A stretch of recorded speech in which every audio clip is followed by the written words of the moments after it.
ইলেকশনের হাইওয়েতে এখন মানে গাড়ি চলা শুরু হওয়া উচিত বলে আমি মনে করি। একেবারেই ডিসেম্বরের মধ্যে নির্বাচনের প্রস্তুতির কথা যেটা বলছেন, তাহলে বলা যেতে পারে এখন পর্যন্ত দেশ এবং জাতি আগামী বছরের ফেব্রুয়ারিকে সামনে রেখেই সেই দিকেই দেশ এগুচ্ছে। তো সেখান থেকে এটাকে নিঃসন্দেহে একটা মানে আমি খুবই ইতিবাচকভাবে দেখতে চাই। রাতে সংবাদ সম্মেলন করেছেন প্রধান উপদেষ্টার প্রেস সচিব, প্রেস উইং, সেখানে বলা হয়েছে যে ডিসেম্বরের মধ্যে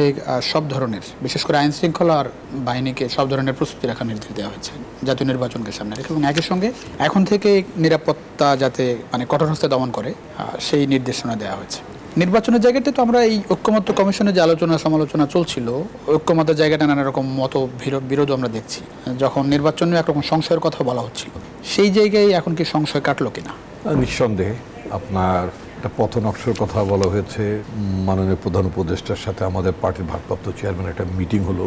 জানেন উনি তো প্রত্যেকটা রাজনৈতিক দলের সাথে উনি মিটিং করেন, সেপারেটলি আমাদের দলের সাথে মিটিং করেছেন, জামাতের সাথে মিটিং করেছেন, অন্যান্য দলের সাথে মিটিং করেছেন। সেখানে আমাদের শীর্ষ নেতৃত্বের সাথে মিটিং করার পরে একটা নির্বাচনী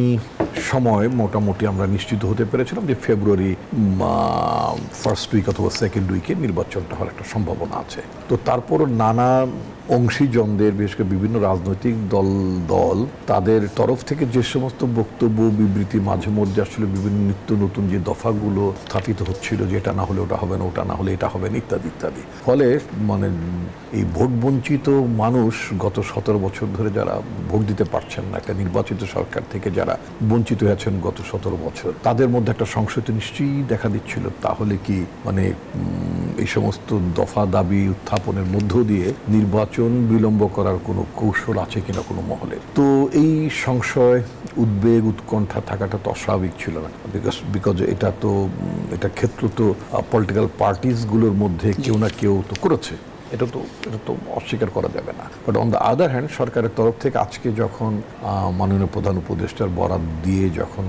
প্রেস সেক্রেটারি অথবা আমি সরকারের মুখপাত্র বলতে চাই, যেহেতু সরকারের পলিসি ইস্যুসগুলো তো তারাই বলছেন, তো সেখানে একেবারেই ডিসেম্বরের মধ্যে নির্বাচনের প্রস্তুতির কথা যেটা বলছেন, তাতে করে আশ্বস্ত হওয়ার বিষয় তো আছেই যে একটা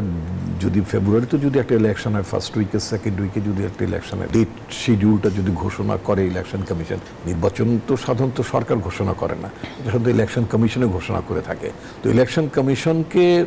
যেহেতু বলা হয়েছে, এবং ইলেকশন কমিশন যেহেতু আপনার concern law enforcing agencies and other ইনস্টিটিউশনসগুলোকে যেহেতু তারা নির্বাচনের প্রস্তুতি নিতে বলেছেন, তাহলে বলা যেতে পারে এখন পর্যন্ত দেশ এবং জাতি ওই আগামী বছরের ফেব্রুয়ারিকে সামনে রেখেই মানে অর্থাৎ মানে যেটা মোটামুটি সরকার এবং রাজনৈতিক মেজরিটি রাজনৈতিক দলগুলোর মধ্যে যে সমঝোতাটা হয়েছে সেই দিকেই দেশ এগুচ্ছে। এটা একটা আশার খবর, কারণ আমরা তো নেতিবাচকতা এত বেশি অভ্যস্ত হয়ে যাই, এত সংশয়বাদী আমরা, এত মানে হতাশা নিরাশা নানা কারণে, অবশ্যই এটা একেবারে যে বিনা কারণে যে আপনার মানে পল্লবিত হয় তা তো না। তো সেখান থেকে এটাকে নিঃসন্দেহে একটা মানে আমি খুবই ইতিবাচকভাবে দেখতে চাই, এবং আসলে সত্যি সত্যি বাংলাদেশের ইলেকশনের হাইওয়েতে এখন মানে গাড়ি চলা শুরু হওয়া উচিত বলে আমি মনে করি।